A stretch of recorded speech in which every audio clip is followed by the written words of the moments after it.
Je vais appeler Pierre Ricci et Dominique Desjeux qui vont dialoguer pour témoigner de saisissement pendant tous ces 3 jours. Alors sur ce que a dit Antoine Messiaen le temps que vous arriviez, hein, on dit que la recherche doit dire ce qui est et non pas ce qu'il faut faire. C'est la première équation, hein, de la science. Et je vais citer Pisani. On aide un faire, pas un être. L'être, c'est son l'affaire. Voilà. Bonjour. J'ai une chose à dire, c'est qu'Antoine Messiaen a tout dit, donc c'est très bien. Voilà. Plus qu'à me rasseoir. Ça, c'est encore mieux. Donc, Pierre Ricci, vous êtes phytopathologiste, carrière de recherche sur les mécanismes de défense des plantes. Vous avez été chef de département santé des plantes et environnement à l'INRA, coordinateur du réseau d'excellence européen ENDUR, que certains connaissent sûrement, réduction d'usage des pesticides, et coordinateur de l'ouvrage, notamment Repenser la protection des cultures, innovation et transition. Dominique Desjeux, vous êtes professeur d'université, Université Paris-Descartes, la Sorbonne, anthropologue, je dis, hein, ça va ? Oui, anthropologue. Parmi vos thématiques, il y a la socio-anthropologie de la décision et de l'innovation dans les organisations, sans oublier la sociologie de la production scientifique dans les formations supérieures et la recherche. Vos publications, certaines sont très connues comme La consommation au PUF, Les sciences sociales au PUF, collection Que sais-je. Donc beaucoup vont aller voir les collections Que sais-je pour s'initier à des disciplines. Alors, évidemment, vous êtes des grands témoins de saisissement, hein. Vous prenez Donc je vous propose un dialogue entre vous. Je vais commencer par Pierre Ricci. D'une certaine manière, là, c'est le 3e colloque Ecophyto, je crois. Est-ce que vous sentez que des choses commencent à se matérialiser ? Est-ce qu'on passe d'une nébuleuse à un esprit un peu plus terrestre ? Oui, alors, bon, effectivement, je pense que moi, j'ai une impression, je dirais assez nouvelle, finalement, si je me réfère à des colloques qu'on a eus au début d'Ecophyto ou un peu avant. Au fond, si je voulais résumer mon impression globale aujourd'hui, alors en prenant du recul, en plissant peut-être un peu les yeux pour gommer un peu un certain nombre d'imperfections, de trous, etc., je dirais qu'on a un peu l'impression d'assister à l'émergence d'une discipline qui serait en train de se constituer, l'agronomie des systèmes à dépendance réduite en pesticides.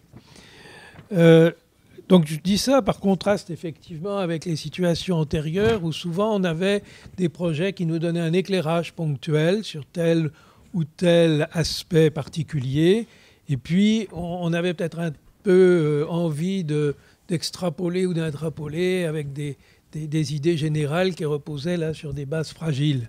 Et on avait d'ailleurs identifié avec Jean Boiffin, dans le document qu'on a fait au Gers, ce risque entre Charybde et Scylla, entre des idées trop générales pour être opérationnelles, du genre il faut diversifier les rotations, il faut planter des haies, etc. Et puis des success stories brillantes, mais non généralisables. Alors je crois que là, on voit quelque chose de différent, une espèce de couverture des ensembles de questions qui se posent et une certaine cohérence qui apparaît entre les questions. Oh, bien sûr, c'est encore fragile, c'est imparfait, c'est contestable, mais j'ai l'impression que la mayonnaise commence à prendre, ça se solidifie un peu. Alors, première remarque que je ferais, d'où est-ce que ça vient finalement ça, hein ? Eh bien, je vous ai enlevé ça de la bouche, désolé. Ce qui est intéressant, je crois que Thierry Cacquel a noté déjà, on a fait ces projets pour venir en appui au grand dispositif Ecophyto. C'était affiché, je ne reprends pas. Je pense que ça a été fait dans une certaine mesure. On avait demandé aux porteurs de projets d'ailleurs de transférer leurs idées initinérées, comme on dit, pour ne pas attendre la fin des projets. Mais au fond, on voit une espèce de réflexivité, c'est-à-dire que en faisant ça, on a récupéré de ces grands dispositifs avec la masse de données, les grands jeux de données. On parlait de big data sur les indicateurs au début, mais c'est vrai aussi pour ce qu'on a vu sur les données, sur les systèmes de culture ou sur l'épidémiosurveillance. Tout ça fait la base d'analyse beaucoup plus solide qu'auparavant, beaucoup plus robuste. Et donc, du coup, cet effet réflexif fait qu'on a des choses qui sont solides parce que appuyées sur des bases importantes et également parce qu'elles ont été produites par des acteurs de terrain. Alors je m'excuse, on a critiqué ça. Moi, les acteurs de terrain, c'est ceux qui sont au contact de la réalité telle qu'elle est, hein, par rapport à ceux qui conceptualisent, modélisent, etc. Donc voilà, alors c'est ça, il me semble, qui explique pourquoi on est en train de passer dans une phase autre. D'accord. Donc, la mayonnaise a pris. Oui. Voilà, on va reprendre. En train de prendre. Tout d'un coup, des balises, des repères commencent à émerger. Tiens, un espace s'ouvre à une innovation collective. Qu'est-ce que ça vous dit, Dominique Desjeux? On a l'impression que, tiens, on va y arriver vite. Pour tout vous dire, j'avais plein de choses à dire à force d'écouter. Et là, la dernière table ronde m'a un peu coupé le sifflet, pour reprendre une image d'oiseau, puisque je suis assez sensible à la biodiversité et que j'ai remarqué que nous avions ici une véritable biodiversité et que c'est notre problème principal à résoudre, c'est la biodiversité. Alors qu'est-ce que ça m'évoque? Pour faire court une histoire longue, l'impression que j'ai, c'est que quand je compare sur à peu près une cinquantaine d'années, donc ce sont des comparaisons qui sont à la fois courtes en termes d'histoire et forcément subjectives, je suis frappé par la capacité qui a augmenté à discuter entre nous. Je dis entre nous, aussi bien les agriculteurs, les chercheurs, les anthropologues. Moi, j'ai enseigné pendant 15 ans à l'école d'agriculture en Afrique et en France. Et donc, mon point de repère, c'est de dire, il y a, par exemple, 30 ans à l'époque des États généraux du développement, c'était des vraies batailles en champ découvert. Ici, les désaccords sont toujours aussi forts, mais on discute. Donc, et j'ai le même constat du reste quand je regarde la politique. J'étais absolument étonné, comparé là aussi à 68, parce que c'est mon point de repère quand j'avais 20 ans, de voir sur le même plateau Mélenchon qui est censé représenter la rouge-rouge et Marine Le Pen qui est censée représenter le blanc-blanc. Tout ça discutant, plaisantant. Il y a même une photo qui circule assez drôle où on voit les 5 et on a inventé des dialogues. On voit Macron qui regarde les pompes de Fillon et qui dit il a de sacrées pompes, j'ai l'air de quoi moi à côté. Il y a Fillon qui dit Pénélope n'est pas là où sont passées mes fiches. C'est pas les fiches, le certificat, mais c'est ça. Marine Le Pen dit Mélenchon avec ses histoires de Toto, il faut pas qu'on voit que je rigole, il est complètement con. Enfin bon.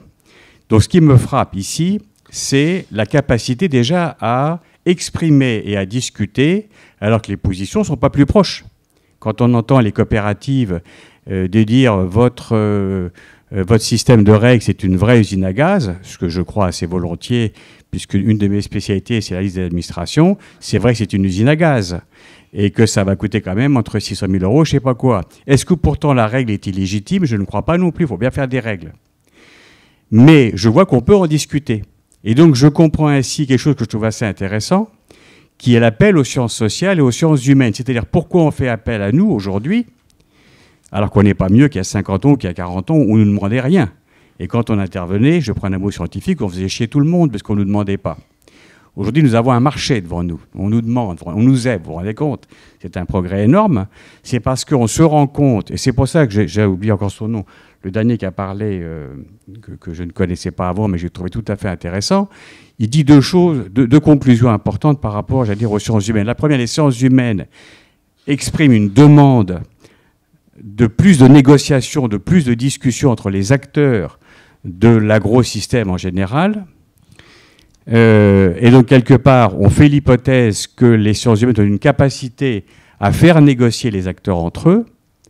Et puis, il y avait une deuxième idée que je trouve tout aussi importante. Il faut que nous, chercheurs, et moi je suis chercheur au sens toujours engagé dans des recherches-actions, on change notre mode de fonctionnement. Par exemple, comme anthropologue, quand je travaille avec de l'agro-industrie ou des agriculteurs, par exemple, eh bien, il faut que j'accepte que les enquêtes que j'ai faites sur tel ou tel système agricole, les résultats que je donne, il faut que j'accepte qu'ils soient sélectionnés et transformés par les utilisateurs après. Donc il me semble qu'aujourd'hui, là-dessus je suis assez proche, au fond d'une conclusion assez proche de ce que vient de dire Pierre Ricci, c'est-à-dire il y a une maturation qui a été faite, il y a un nouveau système d'action entre chercheurs, agriculteurs, entreprises et administrations qui est en train de se mettre en place. les tensions et les conflits sont toujours là, mais les capacités à les négocier sont plus fortes. Et quelque part, j'anticipe sur une question qu'on verra après, mais comme à mon avis on a terminé, c'est l'heure d'aller manger, il faut aller vite. Quelque part, ce qui est important aujourd'hui, c'est la mise en place de dispositifs humains dans lesquels on met ensemble les différents acteurs pour qu'ils discutent, qu'on comprenne comment se pose le problème. On ne le résoudra peut-être pas tout de suite, mais on va avoir une capacité plus forte à le négocier et à le faire avancer, d'autant plus que si on ne fait pas ça, on sera bouffé par les Chinois, je vais en Chine depuis 20 ans, qui eux ne s'emmerdent pas avec tout ça. Ils ont développé un tas de systèmes de culture, ils développent des systèmes notamment d'énergie solaire beaucoup plus économiques, et grâce à l'énergie solaire, ils vont nous bouffer des paquets de marché. Et en plus, ils achètent des terres, non seulement en Afrique, non seulement dans d'autres pays, mais j'étais à Châteauroux il n'y a pas longtemps, ils venaient d'acheter 2-3 000 hectares à Châteauroux. J'ai des petites emplettes pour le Chinois, mais ça existe. Bon, j'ai un peu débordé. Dominique Desjeux, ceci nous ramène là peut-être en 2 phrases à la question de ce qu'on appelle l'innovation. Vous parlez d'échange. L'innovation, c'est l'invention, la diffusion, mais aussi la réception. Oui. Et l'innovation ici, c'est le temps long. On n'est pas dans des startups numériques où en un mois, c'est bon, on a calé le coup, on a eu l'investissement. Vous insistez sur les échanges parce que justement, il y a ce modèle d'innovation auquel on n'échappera pas. C'est vrai, quand je bosse avec des startups, le taux, la mise sur le marché, c'est 300 000 €, c'est des clopinettes. On est sur une industrie, on monte à 8-10 millions d'euros. Vous arrivez sur l'exploitation agricole, je ne sais plus combien c'est aujourd'hui, on est peut-être entre 50 et 100 millions en fonction du matériel qu'il faut acheter. Donc la question du temps est très importante. Et on voit bien que les tensions ici entre les différents acteurs, elle est évidemment liée au temps, qui est lui-même liée au risque. C'est pour ça que nous, en anthropologie, il n'y a pas que nous, mais c'est intéressant, c'est une distinction qui est pratique.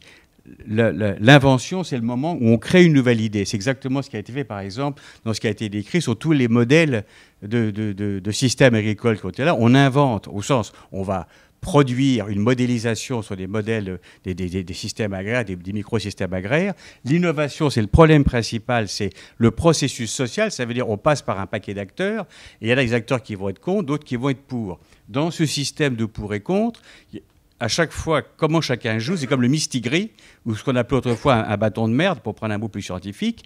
On essaie de repasser le bâton de merde à l'autre. Qu'est-ce que c'est que le bâton de merde dans le système agricole? Eh bien, c'est le risque. Chacun essaye de faire reporter sur l'autre le risque. Coup de peau, comme partout, il y a un méchant. Dans le système agricole, c'est l'agro-industrie. Donc tout le monde reporte sur lui la question du risque. Malheureuse agro-industrie, qui est ni bonne ni pas bonne, du reste, elle-même est soumise à un marché mondial. Mais on voit très bien comment on essaie de refiler la question du risque parce que personne n'en veut. Alors je crois que là-dessus, Pierre avait des choses à dire. Alors sur les questions, oui, parce qu'on l'a dit, la mayonnaise prend. Enfin, on discute. Bon, il y a quand même des petites montagnes. Oui, alors bon... Après avoir même des failles potentielles.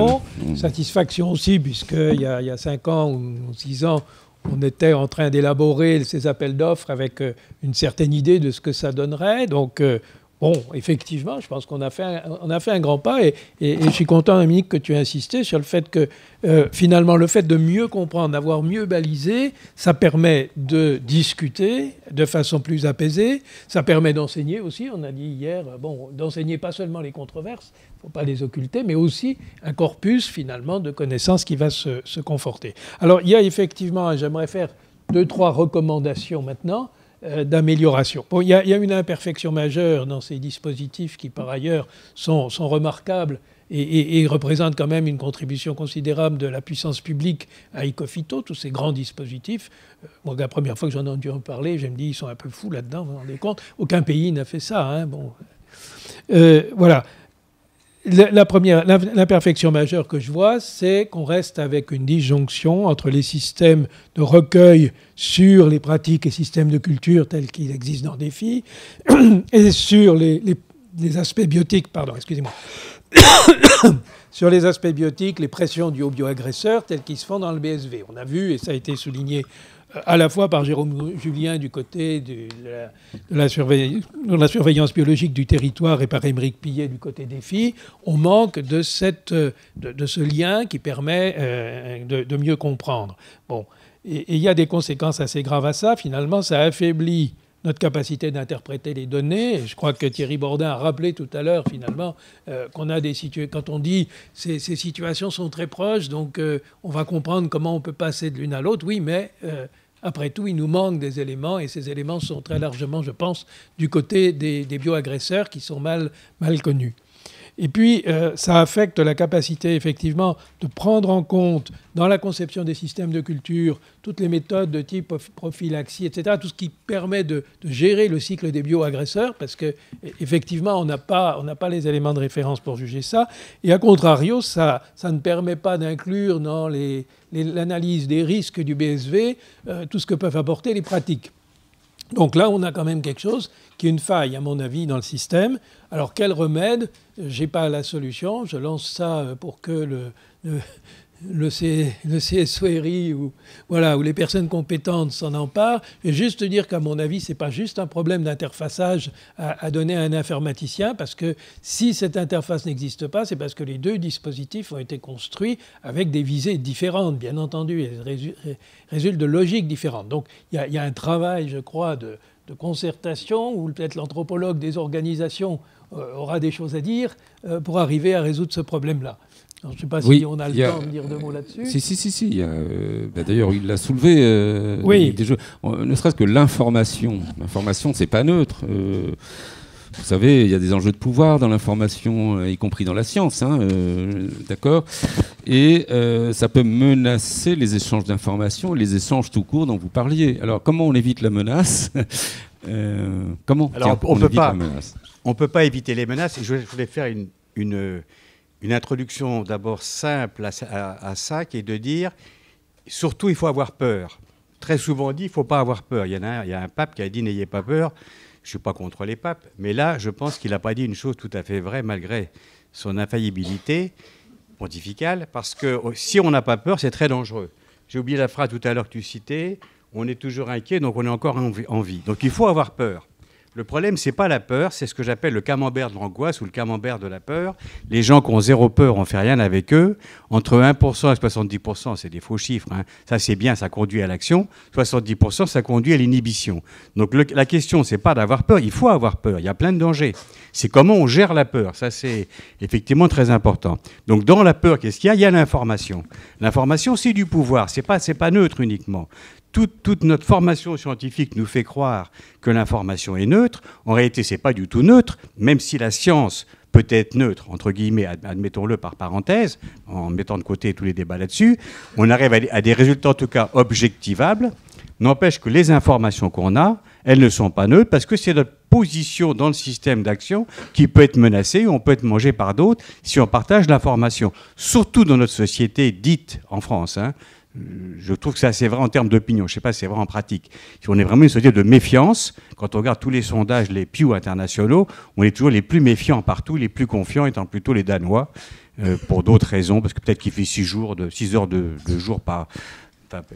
de jour par jour quand on est en hiver, ça peut-être que ça donne la confiance, j'en sais rien. Enfin bon, peu importe. Je n'ai pas d'explication grandiose sur les Danois. C'est possible.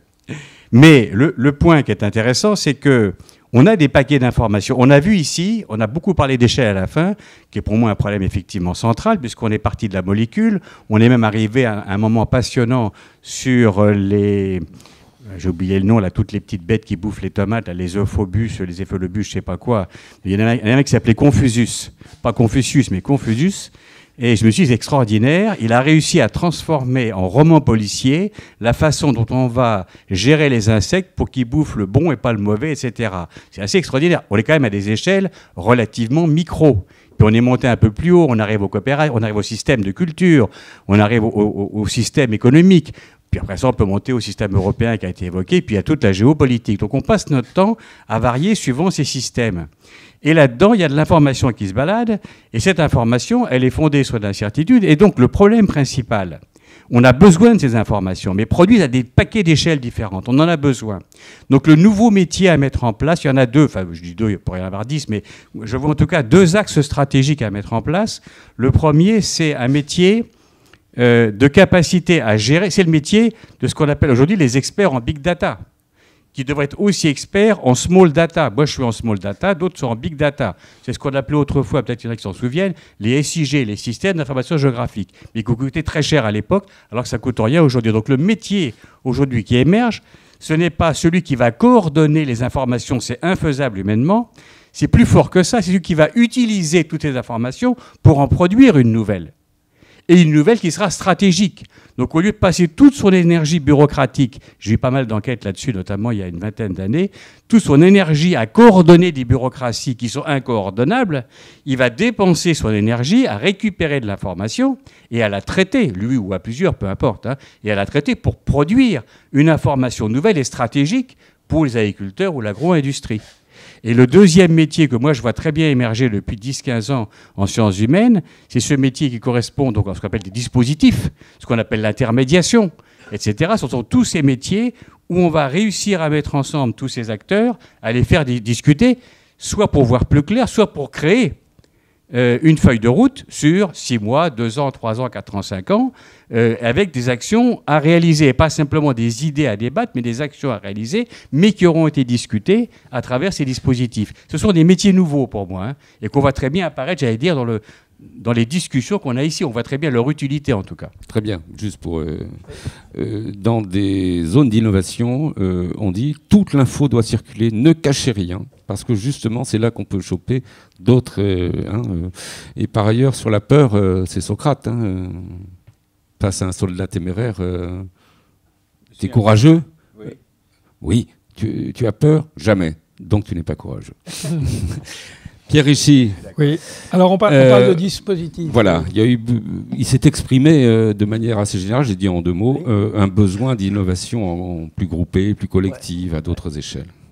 Voilà. Alors je pense que dans les dispositifs, moi c'est une suggestion aussi que je voudrais faire. On a entendu beaucoup, ça m'a frappé, mais on le sait, du côté des agriculteurs, l'idée qu'il faudrait avoir des groupes d'agriculteurs parce qu'ils s'entraident à aborder les problèmes de risque et à discuter entre eux. Donc cette idée d'avoir, non pas simplement comme on l'a dans Défi, des morceaux d'exploitation ou des exploitations complètes occasionnellement, mais d'avoir aussi des endroits d'innovation où des groupes d'agriculteurs soient concernés. Et je pense que c'est à d'autres titres, et pas seulement pour celui que je viens de dire, vraiment les lieux où on devrait pouvoir faire de l'innovation. Alors, je vais revenir sur un projet qui a été évoqué par Xavier Rebout au tout début de notre colloque, qui est le projet des vergers de manguiers à La Réunion, qui a été mis en place sous la direction de Jean-Philippe de Guine, du CIRAD. Je le trouve exemplaire pour d'autres raisons que celles aussi qu'a indiqué Xavier Rebout, justement. Au fond, ce qu'il a réussi à faire là-bas, c'est à mobiliser un ensemble d'arboriculteurs. Et puis, il leur a dit, on va essayer de changer votre système de production, on va tenter quelque chose. On va, pour maîtriser votre premier problème qui est celui des ravageurs, des insectes ravageurs, on va faire de la diversité en plantant des plantes auxiliaires, un peu ce qui a été tenté là dans Inula, mais là... Bon, et puis, bien sûr, pour que ça marche, il faut que vous arrêtiez d'utiliser des insecticides, également que vous arrêtiez d'utiliser des herbicides, puisqu'on veut introduire de la diversité végétale. Puis sur les fongicides, il faudra mettre la pédale douce. Bon. Alors, ils ont tenté ça. Et ce qui me paraît extrêmement intéressant et exemplaire, c'est que finalement, a réussi, en se ciblant sur ce cas particulier, d'abord à acquérir les connaissances scientifiques qui étaient pertinentes véritablement pour résoudre le problème. Donc, sur la biodiversité fonctionnelle, sur le fonctionnement des réseaux trophiques dans ces milieux-là. Et puis, il a organisé autour de ça l'intervention d'acteurs multiples, organismes de recherche, instituts techniques, groupements de producteurs, enseignements agricoles, associations. Il s'est assuré d'avoir un perfectionnement continu de l'innovation au travers de formations qui ont été mises en place à différents niveaux. Et finalement, ça continue. Alors, avec une incitation des pouvoirs publics, et actuellement, il y a une mesure agro-environnementale biophyto qui a été mise en place là-bas. Ça continue aussi à travers le fait que le projet se continue sous forme d'un réseau d'EFI-fermes sur la Mangue. Donc, ça s'incorpore au dispositif Ecophyto. Et puis, il s'est intéressé au fait, à l'équilibre économique de ce système-là, en se disant comment est-ce qu'on va valoriser, parce qu'il y a plus d'aléas naturellement dans la production. D'un autre côté, est-ce qu'on valorise cet effort-là au niveau de la filière mangue, en fait, en mettant un label sur les mangues produites comme ça, ou est-ce qu'il faut passer en bio, et ça induit d'autres conséquences. Alors, ce que je veux faire voir là, c'est finalement la diversité des acteurs mobilisés autour de ça, mais aussi la diversité, la convergence des approches scientifiques. Au fond, toutes les approches scientifiques qu'on a vues dans les différentes sessions et qu'on a vues un peu séparément, là, elles convergent autour d'un même objet qui est vraiment, je pense, un lieu d'innovation. Alors, en même temps, il faut souligner ça, c'est qu'il y a une dimension territoriale dans des dispositifs comme ça, que c'est aussi un moyen de faire converger des financements qui sont indispensables pour ça, et également qu'à cette échelle territoriale, on peut faire des évaluations beaucoup plus pertinentes qu'au niveau d'une parcelle sur l'effet de la transformation des systèmes sur la biodiversité ou sur la qualité des eaux. Bon. Si je prends cet exemple que j'ai passé un petit peu de temps à vous exposer, c'est parce que je pense, il y en a peut-être, mais je pense qu'on pourrait en avoir quelques autres comme ça sur des filières différentes qui seraient des lieux où vraiment on accélérerait l'innovation avec un potentiel beaucoup plus élevé. Alors j'ai bien entendu, parce que je crois qu'Émeric Pillet a évoqué ça hier en disant que ça avait été proposé dans le réengagement pour les fermes défis, qu'il n'a pas eu de proposition. Mais voyez que peut-être il faut être plus volontariste pour arriver à monter des dispositifs comme ça. Oui, et puis s'affronter à des murs réels. Vous savez, le cas de bonne pratique à généraliser, 9 fois sur 10, ça ne marche pas. Donc l'idée de réunion, de groupe, c'est quoi? C'est mieux gérer l'incertitude voilà. Si vous voulez, c'est un problème classique qu'on connaît bien tous, hein, qui est là. Parce que, au fond, qu'est-ce qui nous étonne? Ce qui nous étonne, c'est que quand on voit comme celui-là, qui est plutôt assez remarquable, même si on a des incertitudes quant à la viabilité économique, ce qui est normal, puisque c'est quelque chose qui émerge. Et on se dit, pourquoi finalement ça ne se développe pas et pourquoi ça ne se généralise pas? C'est une bonne pratique, comme on dit dans d'autres domaines. Donc moi, souvent, j'essaie de comprendre qu'est-ce qui fait qu'alors que l'idée est bonne, elle ne se diffuse pas, et par ailleurs aussi, alors que l'idée est mauvaise, elle se diffuse. Pour moi, il y a une symétrie tout à fait étonnante. Et je vous le dis, je prends un exemple. L'exemple me vient de ma pratique. J'étais pendant 30 ans éditeur de ce que j'appelle des livres absolument scientifiques, puisque ce sont des thèses de chercheurs en sciences humaines, et plus scientifiques, tu meurs, qui sont des livres pour moi excellents, au sens qu'ils sont vrais, qu'ils apportent de la connaissance. Pourtant, leur vente se situe entre 150 et 800 quand c'est des très bonnes ventes. J'ai un livre personnel qui s'appelle l'informatique agricole. Voilà un sujet qui est large. Je dis ça, que c'est une antiphrase, qui s'est vendu à 175 exemplaires. J'aimerais avoir les noms des gens qui ont acheté mon livre. Bon. Donc, un livre a beau être bon, il ne se vend pas à beaucoup d'exemplaires. C'est pareil pour l'innovation ou les bonnes idées. Donc, la qualité du contenu de l'idée, il n'y a pas de lien mécanique. Ça, c'est très curieux, surtout pour moi au début. Ça ne me perturbe plus aujourd'hui, mais ça me perturbe au début. Pourquoi une bonne idée ne passe pas? Donc petit à petit, je vais simplifier outrageusement. La question centrale, que je m'en pose 2 ou 3, mais la question centrale, la première, c'est les personnes qui vont avoir à adopter cette nouvelle idée, qu'est-ce qui gagne, qu'est-ce qui perd? Si les gens y perdent, eh ben pour moi, c'est qu'ils ont des bonnes raisons d'être contre. Au sens pas, je ne dis pas que c'est des bonnes raisons scientifiques ou des bonnes raisons morales. Non, ils perdent, c'est normal qu'ils s'opposent. Même si l'intérêt général demanderait que. C'est normal qu'ils s'opposent. Deuxièmement, je me demande aussi, cette nouvelle, et là on voit très bien par exemple avec l'exemple des manguiers, auquel je suis sensible, ayant vécu 4 ans à Madagascar, donc dans un lieu où il y a beaucoup de manguiers, entre autres, on a un joli exemple de quelque chose qui marche. Je me dis maintenant, on va essayer de le généraliser. 1, quels sont les coûts de la généralisation, les coûts par exemple en formation, les coûts en prise en charge du risque, etc. Et 2, surtout, je me demande toujours, qu'est-ce que ça va changer dans tout le système d'organisation de la mise en place de ce nouveau système de culture, thème qui a été abordé par tout le monde ici. À chaque fois qu'on a raisonné les modèles de culture, notamment il y en a que j'ai bien aimé, mais j'avais bien compris le problème, c'était celui de la culture sans labour. Or, c'était très clair quand même dans l'exposé que c'était pas tout à fait assez dit comme ça, mais c'était clair dans l'exposé, c'était pas le sans-labour qui était la variable explicative, c'est que le sans-labour entraînait plus de traitement d'herbicides quand même. C'était quand même ça le point important. Et puis après ça, on a trouvé une solution, et c'est ça le raisonnement, c'est-à-dire qu'est-ce que ça change quand on introduit une innovation plutôt bonne?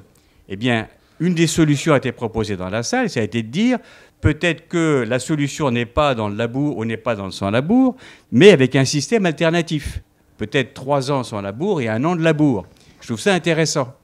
Et donc, la réponse que j'ai souvent à ma question, qu'est-ce que ça change? Et donc, quel coût ça donne? Coût en termes de charge mentale ou coût économique? Qu'est-ce que ça change quand on introduit une innovation?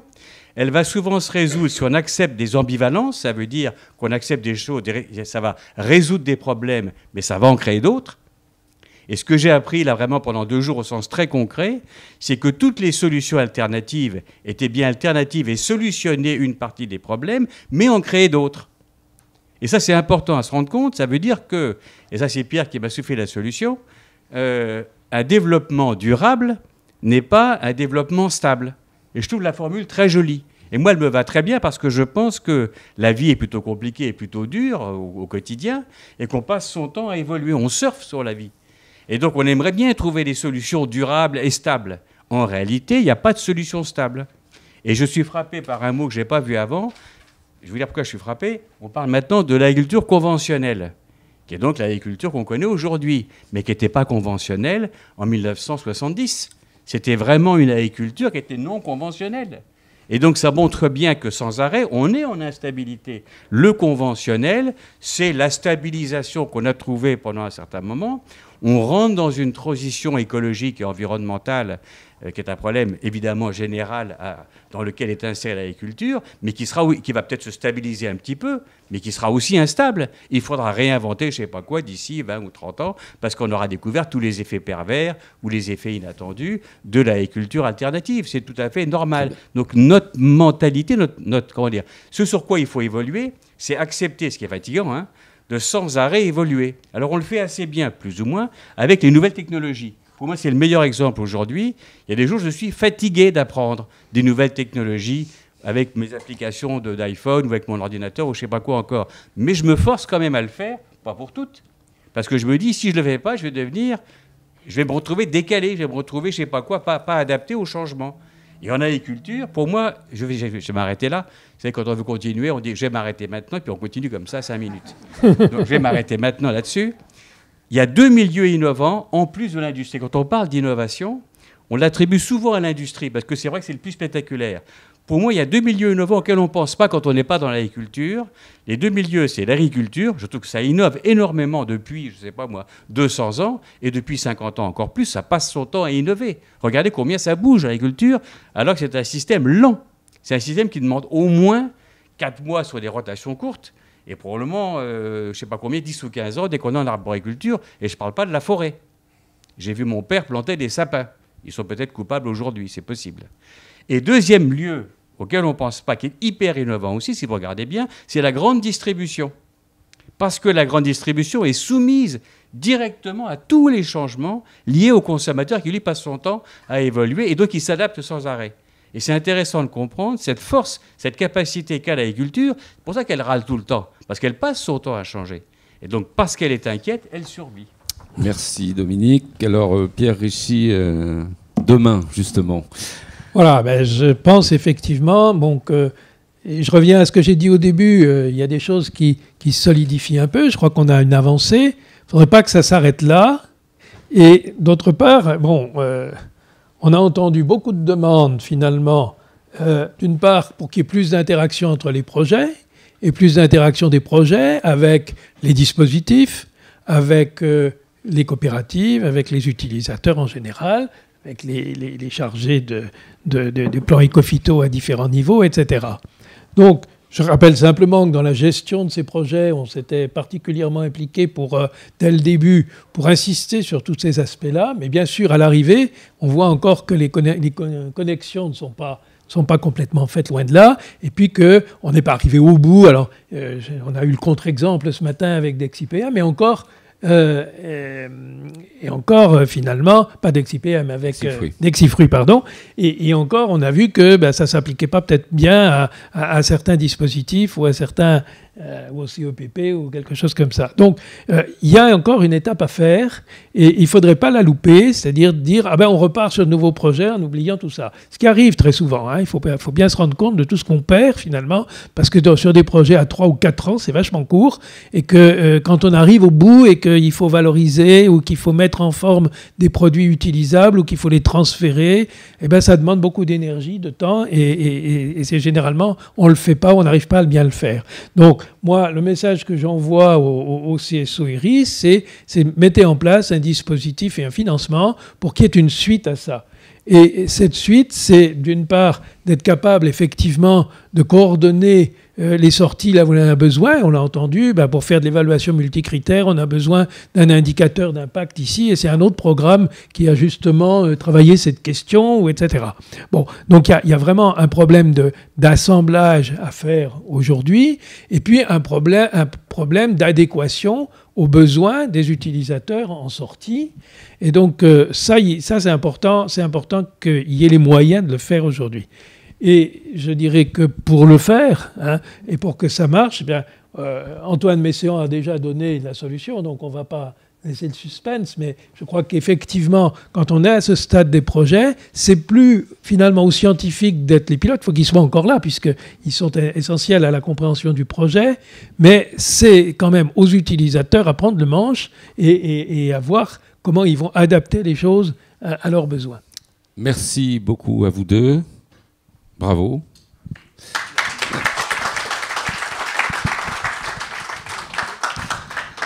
Donc je ne vais pas conclure, je ne suis pas l'organisateur.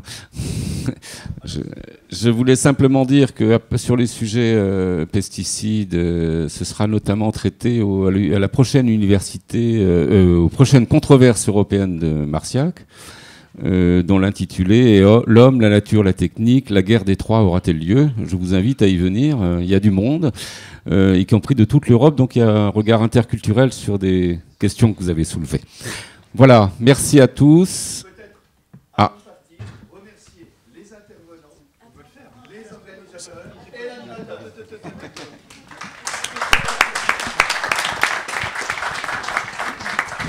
Si vous nous accordez 5 minutes, on voudrait faire une petite clôture.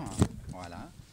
Et donc, un petit peu solennellement, je voudrais remercier, vous remercier bien entendu, mais disons clore ce colloque Recherche Écophyto 2017 au nom du ministère de l'Écologie, qui est représenté aujourd'hui par Anne-Sophie Carpentier et par Cécile Fèvre, et au nom du ministère de l'Agriculture, que je représente aujourd'hui avec Gérard Gauthier-Hamon.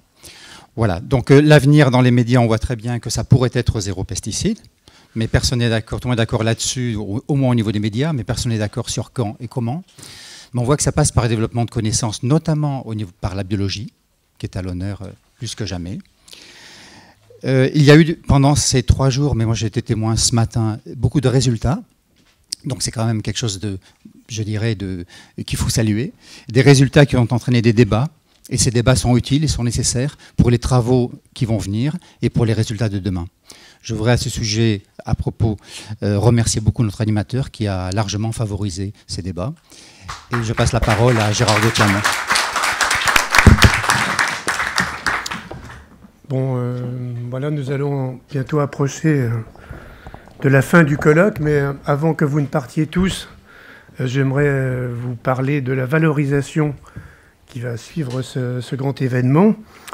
Notamment, vous avez des fiches, une brochure entre les mains, mais au-delà de ça, vous aurez aussi accès prochainement, au cours du mois d'avril, à des articles de 8-10 pages qui seront publiés dans la revue en ligne éditée par l'INRA Innovation Agronomique, que beaucoup d'entre vous connaissent bien.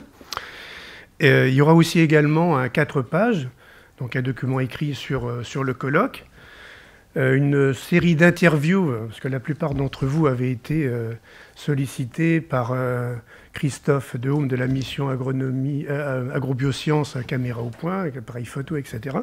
Donc tout ça va contribuer à enrichir donc, la valorisation qu'on peut faire de ce colloque. Un film aussi qui a été tourné pendant ces 3 jours. Et puis, vous retrouverez tout cela sur le portail, la plateforme Ecophytopic, qui, elle aussi, est un grand dispositif du plan Ecophyto. Parce qu'on a parlé des fermes défis, d'épidémiosurveillance, mais ça aussi, c'est un grand dispositif. Et vous retrouvez aussi tout cela dans les sites des ministères, mais bon, principalement sur Ecophytopic.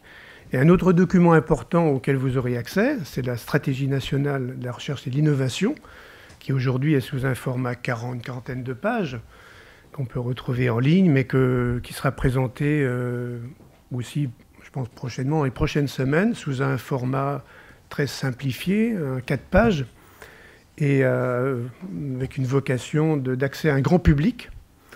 Et ça, c'est un élément important. Autrement, le colloque, toute cette valorisation sera aussi constitueront des éléments très importants pour la suite des travaux du CSORI. Le CSORI a été créé il y a 1 an, mais cette richesse, toute cette diversité, tout ce qu'on a pu entendre, tous ces nouveaux matériaux vont grandement contribuer donc à renouveler les travaux de ce comité. Et bon, passons donc après avoir parlé de la valorisation de ce colloque, j'aimerais aussi faire un petit point rapide sur les remerciements. Vous avez été 150 à peu près au cours des 3 jours à participer à ce colloque. Bon, personnellement, j'ai beaucoup apprécié les échanges, tout ce qui est sorti des tables rondes.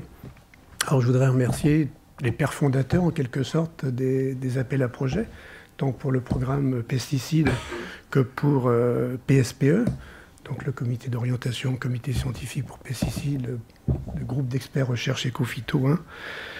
Les porteurs, tous ceux qui sont intervenus dans les tables rondes, les témoins, je veux dire les petits, entre guillemets, c'est affectif, les témoins, disons, au niveau de chaque table ronde, les grands témoins, donc Pierre Ricci, Dominique Desjeux. J'ai trouvé vraiment que cette dernière séquence, ce dialogue a été fantastique et va nous laisser un grand souvenir. Et je voulais aussi ne pas oublier le personnel, tous ceux qui nous ont accueillis dans le Palais du Grand Large, on les oublie souvent. Et puis aussi ceux qui sont en régie. Voilà. Merci à vous. Et puis, pour finir, il y a aussi le journaliste, le caméraman, donc Jean-Marie Guillou, dont nous avons apprécié l'animation, donc Christophe Dehaume pour la réalisation des petits films, des interviews. Et puis, il y a quelques personnes aussi avec lesquelles on n'aurait pas pu vous proposer ce grand rendez-vous. Je vais les faire monter sur la scène d'ailleurs. Alors, il y a Laure Dreux de l'ACTA.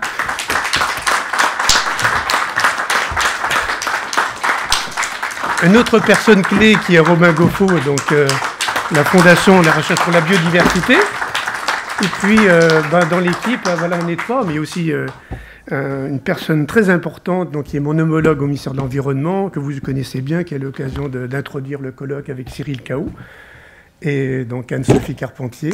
Merci Anne-Sophie, merci à vous 3. Et puis, on va faire un peu comme au théâtre. On va vous saluer, et puis j'espère qu'un jour vous reviendrez à Saint-Malo, parce qu'en fait, il y en a qui sont venus pour la 3e fois. J'espère qu'ils ont apprécié leur séjour, qu'ils ont apprécié les sorties, le dîner d'hier, et que vous garderez un très beau souvenir. Voilà, Anne-Sophie. Et un petit merci à Gérard Gauthier-Amont, un grand merci même, parce que sans lui, on n'aurait pas eu toute l'organisation et la convivialité que nous avons eue.